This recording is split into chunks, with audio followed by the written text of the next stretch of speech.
Good evening, you're tuned into Bizworld. Malaysia still has space to monitor its expenditure, particularly development expenditure, to ensure it is more prudent and accurate according to the projects planned. Economy Minister Rafizi said if the government is able to manage the implementation of an approved project well, without the increase in cost from year to year, certainly the need to spend is reduced. As the government is in a deficit budget position, he stressed that certain allocations must be reduced to help lower the national debt. Hence, in the next 12 to 15 months, there is no need to introduce new taxes, goods and services tax, GST, and others.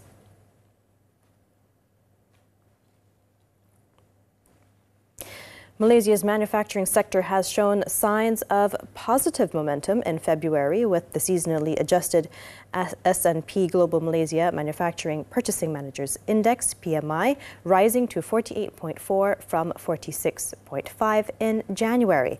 It is also the highest reading in 4 months. Data on output and new orders in February signaled a much improved situation compared to January 2023, prompting a near stabilization of purchasing activity and the maintenance of workforce numbers. Besides, a desire among firms to deplete backlogs of work was also noted and saw the greatest shortening of supplier lead times since March 2013, while inflationary pressures remained relatively muted. After having risen to a 41-month high in the previous survey period, business confidence held broadly steady in February 2023. Born and raised in the Pearl of the Orient, he served in a multinational corporation. The former student of Bukit Mertajam High School is also an author. In 2012, he was named as a young global leader of the Geneva-based World Economic Forum. Hi, join me, Steven Sim, as I share my views on the 2023 budget on Money Matters this Saturday at 5 p.m. only on TV3. The International Trade and Industry Ministry, MITI, has approved Tesla's application to import battery electric vehicles, BEV, into Malaysia. In realizing this objective, Tesla will establish a head office in Malaysia, introduce Tesla's experience centers, service centers, and establish its supercharger network. Tesla's presence in Malaysia is expected to create skilled and better paying job opportunities for workers in the BEV segment and increase the participation of local companies in the Tesla ecosystem, both domestically and globally. The entry of Tesla has been facilitated by MITI through the introduction of the BEV Global Leaders Initiative, which aims to help boost BEV demand in the local market and further promote the development of the entire ecosystem. Tesla is the first applicant of this initiative by MITI. Multinational corporation MNCs are looking for advance notice from the government in implementing new policies. According to AmCham Malaysia's CEO, Shervan Das, this will allow MNCs to adapt and plan ahead in a way that is sustainable, thus benefiting both the company and the economy.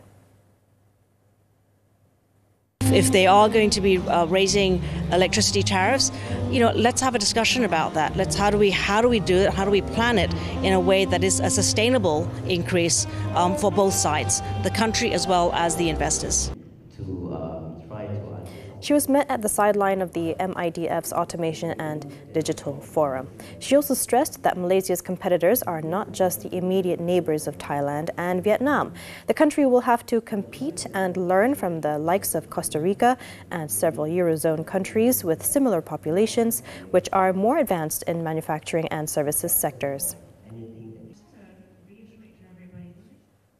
2023 budget's focus on home ownership will benefit first-time home buyers and support the development of affordable housing. The revised budget includes several initiatives involving more than 2.2 billion ringgit to be spent on improving existing housing stock quality. Now, this either through renovation and repairs or new construction. According to Jawai IQI, the measures will result in the construction of more than 35,000 new houses for lower-income Malaysians and 7,000 for the armed forces. The various initiatives, including include refurbishing houses in rural areas, fixing lifts in low-cost strata housing, as well as building and refurbishing houses for members of the armed forces. Besides, there are also new funds for the People's Housing Program, the Rumah Mesra Rakyat Program, and Malaysian public housing projects. That's all the time we have for Bizworld. I'm Sabrina Zainal. Thank you for watching and keep tuning in to TV3.